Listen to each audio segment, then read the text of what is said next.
Buenas noches con todos. Buenas noches, profesor. Buenas noches. Buenas noches, Jesús, María Angélica, Rolando, Karina. Esta semana nos toca ver el contrato de seguros, ¿ya? Es la lectura de la semana 6. Vamos a empezar. Base legal del contrato de seguros. Ley 26702, Ley del Sistema Financiero y el Sistema de Seguros y Orgánica de la SBS. A mediados de 1996 y a iniciativa de la Superintendencia de Banca y Seguros, se profundizó la reforma financiera iniciada en 1991.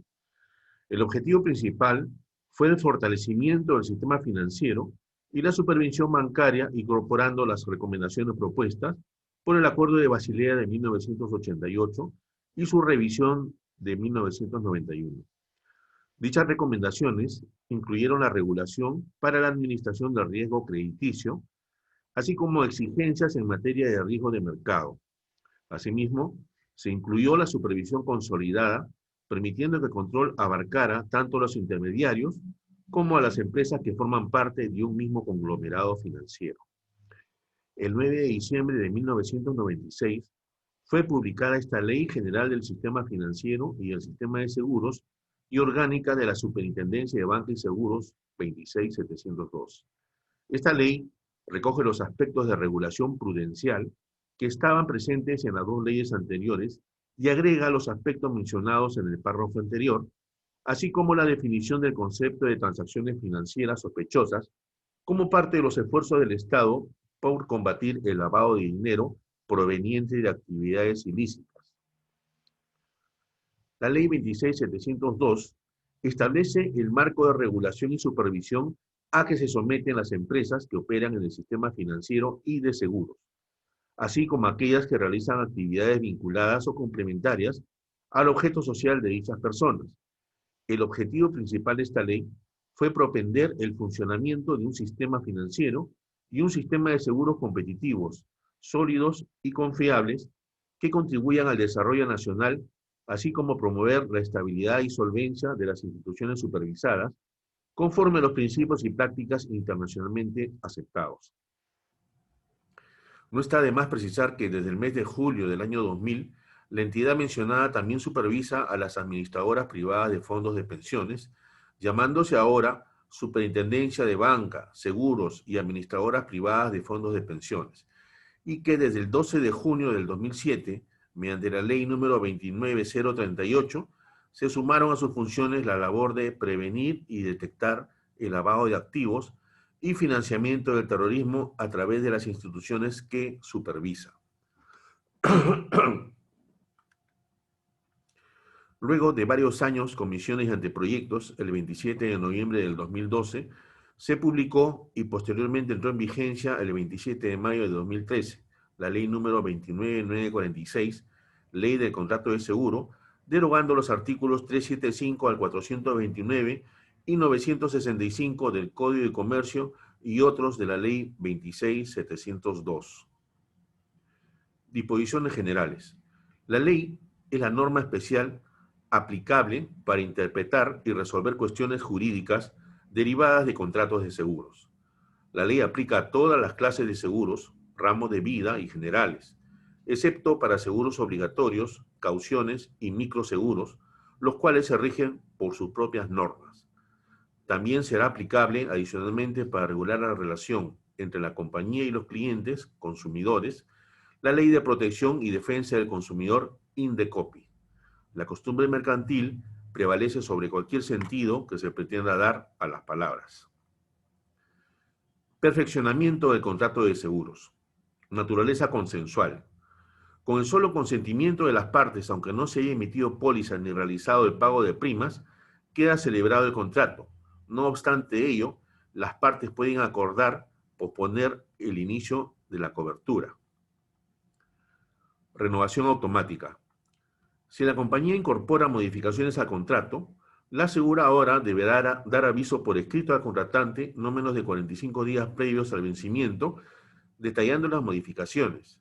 El contratante tiene plazo no menor de 30 días antes del vencimiento del contrato para rechazar la propuesta. El silencio es signo de aceptación. La aseguradora deberá emitir la póliza con las modificaciones efectuadas en caracteres destacados. Nulidad del contrato de seguros. Reticencia o declaración inexacta con dolo o culpa inexcusable. El contrato de seguro es nulo por reticencia y o declaración inexacta de hechos que sean conocidos por el contratante o asegurado, siempre que exista dolo o culpa inexcusable y sea aprobado por la compañía. La prima pagada, en este caso, es ganada por la compañía, que podrá requerir a título indemnizatorio el pago de las primas acordadas para el primer año de contrato. En este acápite me detengo un rato y explico.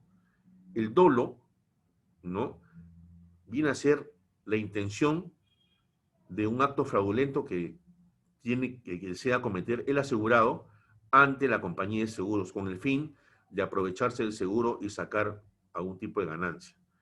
Eso no tiene cobertura bajo ningún concepto. Y si se comprueba, o la compañía de seguros comprueba que el asegurado actuó con dolo, o sea, con intención de beneficiarse de manera ilícita con el seguro, entonces el contrato de seguros queda nulo. La prima pagada es ganada por la compañía, que podrá requerir a título indemnizatorio el pago de las primas acordadas para el primer año de contrato. El plazo para comunicar la nulidad es de 30 días desde el momento que se reconoce la reticencia o declaración inexacta. Dicha comunicación debe ser notificada por medio fehaciente. Plazos para invocar la nulidad por reticencia y o declaración inexacta. Si se conoce la reticencia y o declaración inexacta antes del siniestro, el plazo para invocar la nulidad es de 30 días de conocido el hecho. Si se conoce la reticencia y o declaración inexacta y el siniestro se produce durante el plazo con el que se cuenta para poder invocar la nulidad, la compañía queda liberada de la prestación. En ambos casos hay unas imágenes donde se detallan los inicios de vigencia, los plazos, ¿no?, cuando se conoce la reticencia y el momento del siniestro, ¿ya?, antes y después de conocido el siniestro. Reticencia y o declaración inexacta sin dolo o culpa inexcusable. Acá, obviamente, pues, podría tratarse, pues, de una póliza de vida, ¿no?, en donde el cliente tiene que llenar un formulario, hay un formulario donde uno le hace una serie de preguntas, ¿no?, y quizás, por X motivo, el señor se olvida, pues, o el asegurado se olvida, ¿no?, de mencionar que de repente, pues, le gusta hacer ciclismo, ¿no?, ciclismo de montaña, ¿no?, hacer los rides.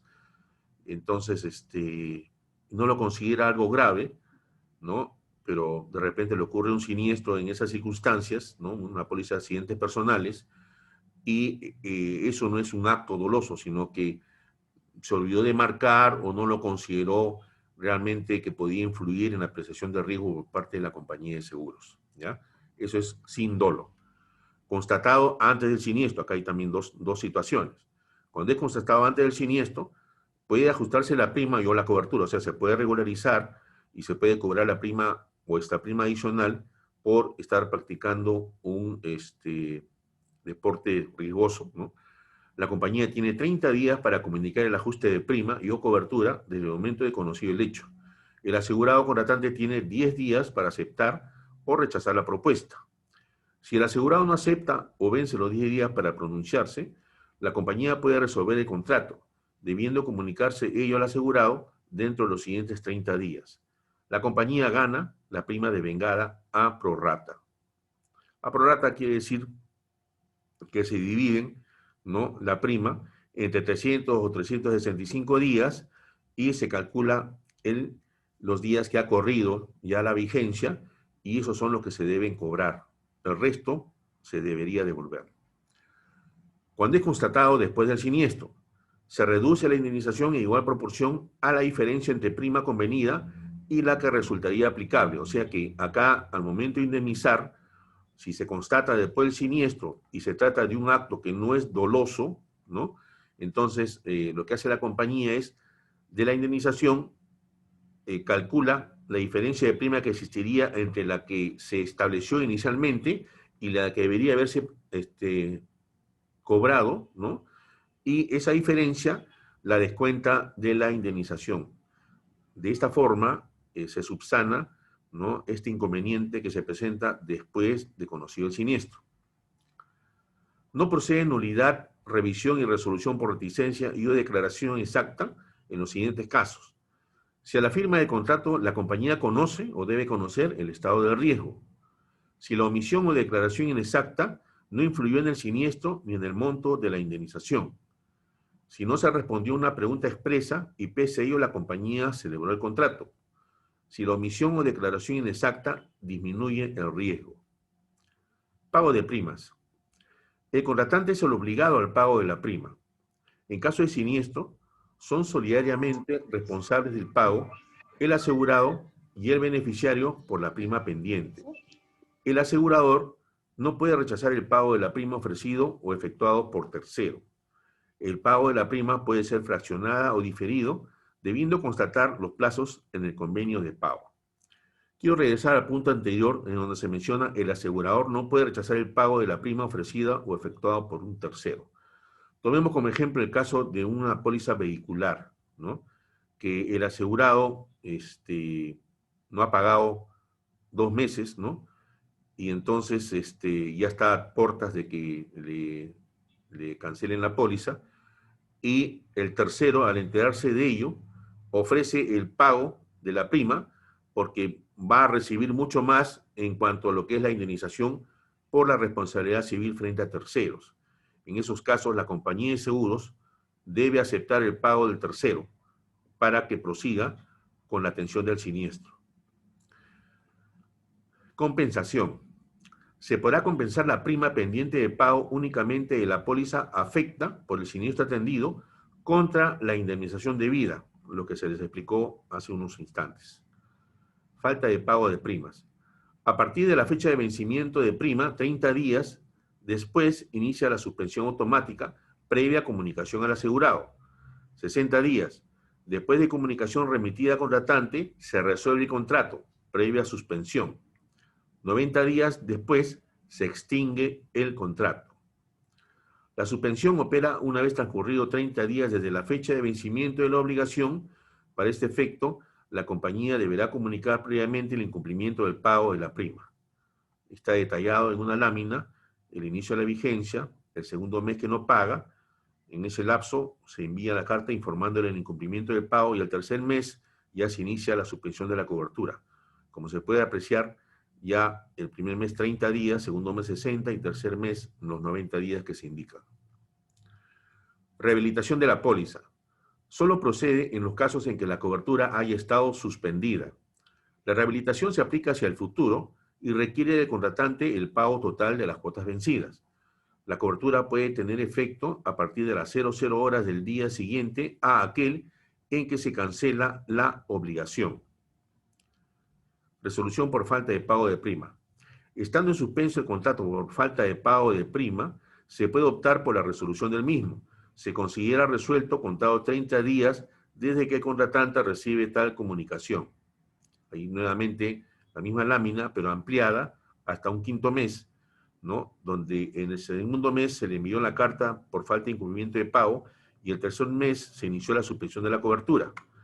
Entre el tercer mes al cuarto y hasta el quinto, a partir del día siguiente de iniciar la suspensión, la compañía puede comunicar por escrito su decisión de resolver el contrato. Se considerará resuelto a los 30 días contados desde que el contratante reciba la comunicación. De acuerdo al nuevo reglamento de pago de primas, la carta previa que comunique la resolución debe señalar fecha en que se dio la suspensión de la cobertura, consecuencias de la comunicación recibida, es decir, que en 30 días se considera resuelto el contrato. Cuando la resolución se produce por falta de pago de prima, la compañía tiene derecho a su cobro de acuerdo a la proporción de la prima correspondiente al periodo efectivamente cubierto.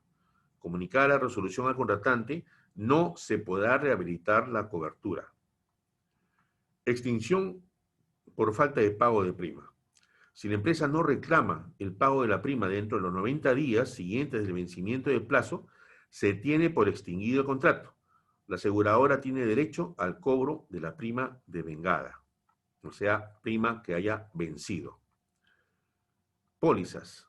Las pólizas deberán contener, además de lo ya regulado, lo siguiente: criterios y procedimientos para actualización de primas, seguros de salud, asistencia médica, criterios para actualización de suma asegurada y la evolución de estas, registro de corredor y comisión que percibirá, criterio de entrega de bonos, premios o beneficios, comisión por venta a través de banca, seguros y comercializadores, infraccionamiento de la prima, la indicación de la tasa de costo efectivo anual aplicable, TCEA, prima comercial, cargo de agenciamiento y por contratación de promotores o comercializadores. Propuestas y pólizas. El asegurado tiene 30 días para observar la póliza si su contenido difiere de la propuesta formulada. De no observarla en este plazo, se tiene por aceptada. La compañía debe, en documento adicional y distinto a la póliza, poner en conocimiento de manera detallada y expresa al contratante que existen diferencias con la propuesta ofertada, así como el plazo que tiene para reclamar por dicha diferencia. Frente a diferencias entre póliza y publicidad, prevalecen las condiciones más favorables al asegurado. Cambio de condiciones durante la vigencia. Los cambios en las condiciones de contratación deben ser aprobados previamente y por escrito por el contratante. La compañía deberá comunicar la propuesta de modificación brindándole 30 días al contratante para su aceptación o rechazo.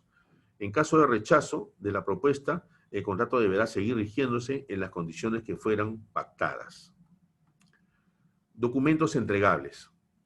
El asegurado y o contratante podrá requerir a la compañía copia de declaraciones formuladas para la celebración del contrato, informe de inspección de riesgos, póliza adicional a la emitida.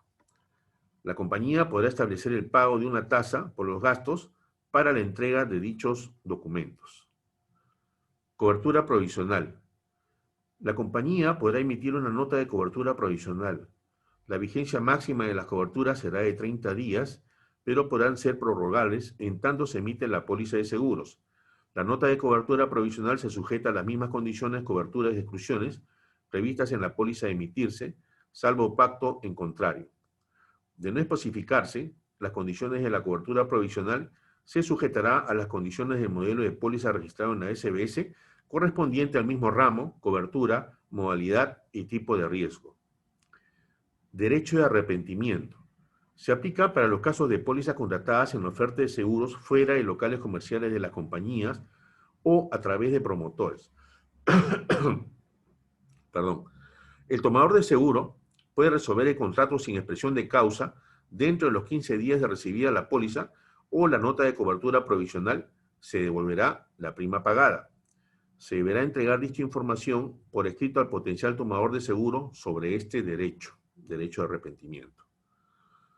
Agravación del riesgo. El asegurado contratante debe informar hechos que agraven el riesgo que de haber conocido el asegurador oportunamente no hubiera contratado o lo hubiera hecho en otras condiciones. La compañía tiene 15 días de conocida la agravación para mantener las condiciones, modificarlas o resolver el contrato. Este derecho caduca. En caso de siniestro, si el asegurado no informó la agravación antes del siniestro, la compañía se libera de responsabilidad salvo A, el asegurado contratante omitió informar sin culpa inexcusable, o sea que no cometió dolo. B, la agravación no influye en el siniestro ni en la indemnización. C, la compañía conocía la agravación al momento que el asegurado tuvo que haber informado. Aviso del siniestro. En caso el asegurado no cumpliera con comunicar el siniestro dentro de los plazos establecidos por la SBS, se deberá tener en cuenta lo siguiente. En caso de culpa leve, se reduce la indemnización, salvo que no haya influido en la determinación del siniestro. En caso de culpa inexcusable, se pierde derecho a ser indemnizado, salvo que no haya influido en la determinación del siniestro. Dolo, se pierde el derecho a ser indemnizado. El siniestro lo puede comunicar el contratante, asegurado, beneficiario y cualquier tercero. Si no se informa el siniestro, pero se demuestra que la compañía ha tenido conocimiento por otros medios, se paga. La compañía se libera de la obligación de cubrir el siniestro si se comprueba que el asegurado actúa fraudulentamente, exagera los daños o utiliza medios falsos para probarlos. Aviso del siniestro. Plazos. En seguros patrimoniales el plazo es de 3 días. En seguros personales el plazo es de 7 días. En vehículos y transportes el más breve plazo posible. ¿Algunos de ustedes saben por qué en seguros de vehículos o de transportes debe ser en el término de la distancia o en el más breve plazo posible? ¿Algunos tienen una idea? María Angélica, Karina, Jean-Pierre, Rolando, Jesús. ¿Saben por qué hay esa diferencia? Desconozco, profesor. No sabría decir. Ok. Bueno, si todos están así, comentarles de que en el seguro vehicular y en el seguro de transportes se exige al chofer pasar un dosaje etílico, ¿no? Y que la denuncia policial sea hecha a la brevedad. El tiempo que una persona o un conductor que ha cometido, que ha tenido un siniestro, un choque, debe pasar o someterse al dosaje etílico es máximo de 3 horas desde la hora de ocurrencia, ¿no? Entonces, si el chofer se excede ese tiempo y no tiene ninguna justificación valedera, ¿no? Por cualquier evento que haya podido suceder que le haya impedido llegar a tiempo, de repente porque el evento ocurrió en una zona muy alejada, inhóspita, y para llegar al centro poblado, pues podían pasar tranquilamente 4 horas, ¿no? Entonces, ahí la policía sí tiene que tomar en cuenta esas consideraciones, ¿no?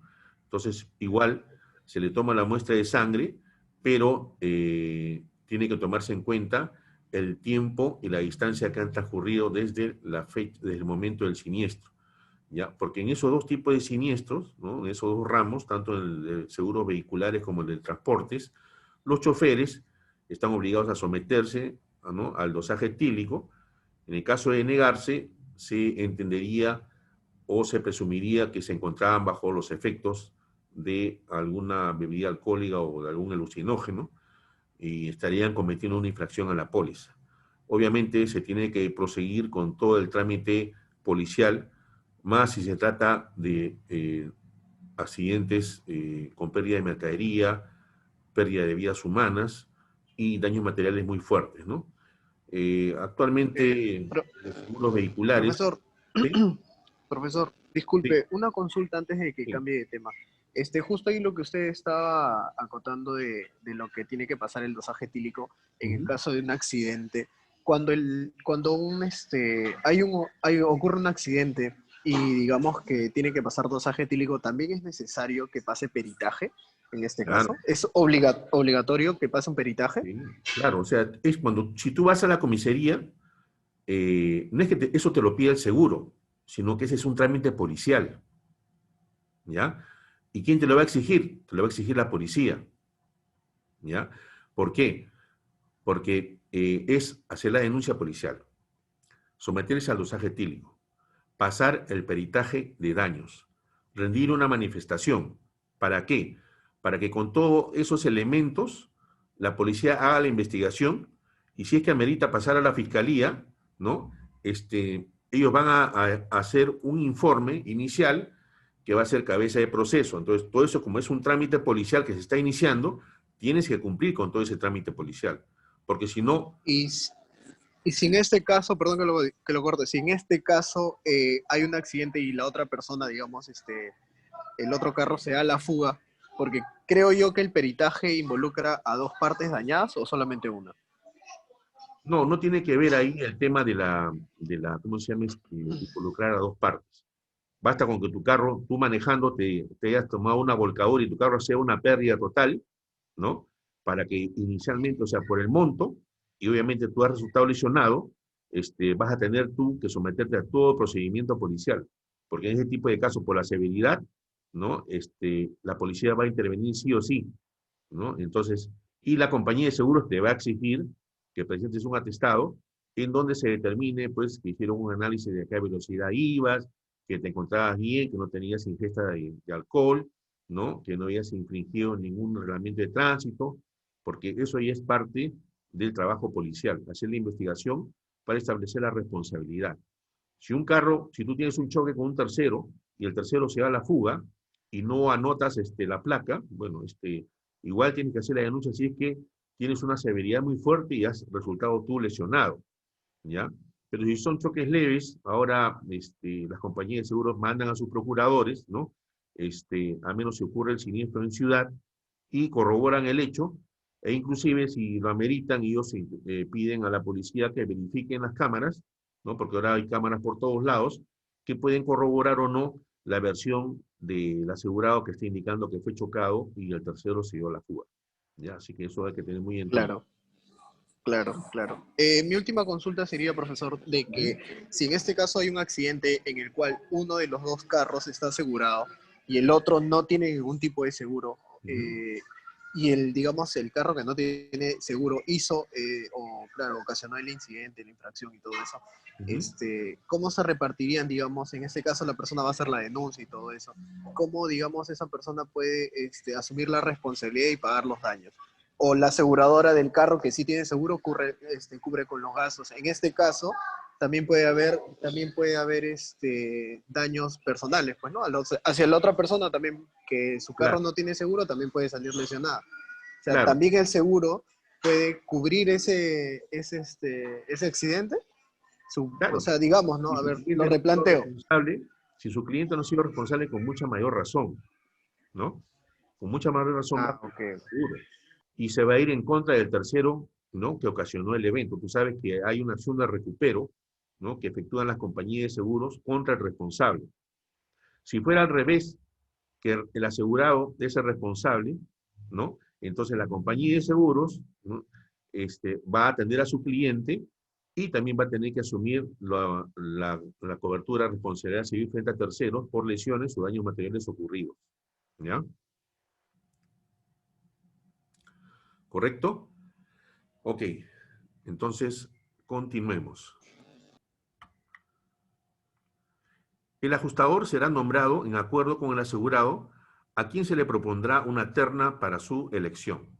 En este caso, por ejemplo, en seguros patrimoniales hay siempre la intervención de un ajustador, que no es el ajustador que conocemos en seguros vehiculares que tienen todas las compañías de seguros, ¿ya? El ajustador en vehículos es una persona pagada por la misma compañía de seguros que pertenece a su staff, ya sea como contratado o bajo planilla, y es quien va a ver el vehículo siniestrado en el taller, va a hacer los ajustes, va a verificar los repuestos que hay que cambiar, va a ajustar la mano de obra, va a corroborar los daños que sean como consecuencia del evento que ha presentado el cliente en ese momento. En cambio, en los seguros patrimoniales, el ajustador es una persona especializada que tiene mucho conocimiento en seguros, ¿no? Que está presente o se le presenta al cliente en la póliza bajo una denominación de una terna, o sea, son como 5 o 6 ajustadores, de los cuales uno de ellos tiene que ser escogido, ¿no? Para que pueda atender el siniestro. Sus honorarios, por favor, si pueden cerrar su micrófono para no escuchar ambiental de que no vienen al caso, por favor. Como seguía explicando, el ajustador de riesgos patrimoniales o seguros patrimoniales es contratado y pagado, ¿no? Por la compañía de seguros. No le significa ningún costo al asegurado. Y es el encargado de determinar la cobertura o no y establecer el monto de indemnización que debe asumir la compañía de seguros. ¿Ya?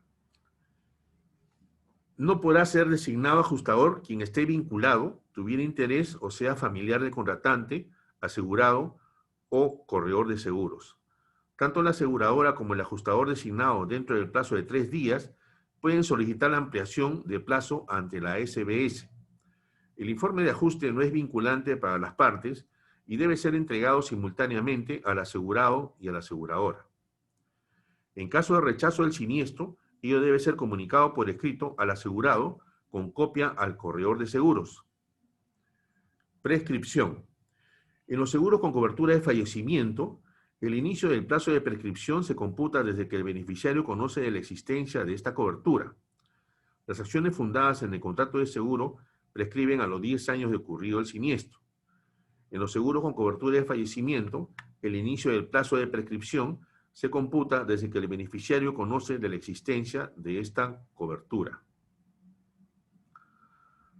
Hay una serie de resoluciones que se refieren al contrato de seguros, ¿no? Que se indican. Y nociones fundamentales del derecho aplicado a seguros. Etimológicamente, derecho significa la manera o forma habitual de guiar, conducir o gobernar, y a la palabra latina justicia se le atribuye diversos orígenes como gobernar, ordenar, mandar, proteger y unir. A través de esta fuente se destaca un concepto común: gobernar, ordenar, mandar, dirigir, que también es ayudar o proteger, puesto que tal es el fin del gobierno o del mandato. Además, gobierno significa orden que vincula la voluntad de quien obedece a la del que manda. De ahí la última etimología señalada. De este modo, se destaca como significado de la palabra derecho la idea de rectitud en la conducta humana por su sometimiento a normas o a leyes. Podría definirse entonces el derecho como la regulación de la vida social del hombre para alcanzar la justicia. El derecho como moral, la ciencia, el arte, la técnica, la religiosidad, pertenece al mundo del hombre. La conducta del hombre reviste varias formas: conducta religiosa, conducta moral, conducta jurídica, conducta social. Estas diversas formas de la actividad consciente y libre se encausan por otras tantas clases de normas, religiosas, morales, jurídicas, sociales. Es así que el derecho también se entiende como un conjunto de normas jurídicas. Su fin es el cumplimiento o buscar el cumplimiento de algo. A diferencia de las normas sociales o morales, tienen un elemento diferencial: la coacción. Derecho y norma se presentan como dos conceptos inseparables. El derecho es un sistema de normas y la norma el modo como se concibe y expresa el derecho. Por otro lado, las disciplinas jurídicas estudian el sentido y campo de aplicación de las normas. De aquí se desprende la importancia del problema. Componentes de la norma jurídica. Veamos el tema de tiempo. Me queda 1 minuto con 41. A ver. Sujeto. La norma jurídica expresa una relación entre dos sujetos que se denominan sujeto de derecho. Uno de los sujetos es el titular del derecho, sobre el otro reposa la obligación. Pueden ser sujetos de derecho las personas individuales y las personas colectivas. Es sujeto individual el hombre considerado en sí mismo como persona. Son sujetos colectivos determinadas agrupaciones de personas a las que el derecho atribuye ese carácter. Objeto. En términos generales significa el fin que persigue el derecho o uno de los elementos de la relación jurídica. La relación jurídica es el concepto jurídico fundamental por el que el derecho es relación bilateral de la conducta humana. Es la relación que se establece entre los sujetos y el objeto de la norma. Sanción es la consecuencia que trae la violación de la norma. Es la consecuencia por la infracción de los deberes que las normas imponen. Coercibilidad es el poder del Estado para obligar al cumplimiento de la norma. Es la posibilidad del empleo de la fuerza para el cumplimiento de la norma. Chicos, me queda menos de 1 minuto. Les ruego que vuelvan a repasar la lectura, que es importante tener estos conceptos bien fijados, y continuaremos nuestra clase pasado mañana, o sea, el día sábado. Me parece que sería también a la misma hora, ¿ya? Entonces, por favor, cuídense mucho. Nuevamente, gracias por su atención. Gracias con todo. Buenas noches. Buenas noches, Sí, profesor. Hasta luego. buenas noches, doctor. Buenas noches a Buenas todos, noches. compañeros. Buenas noches con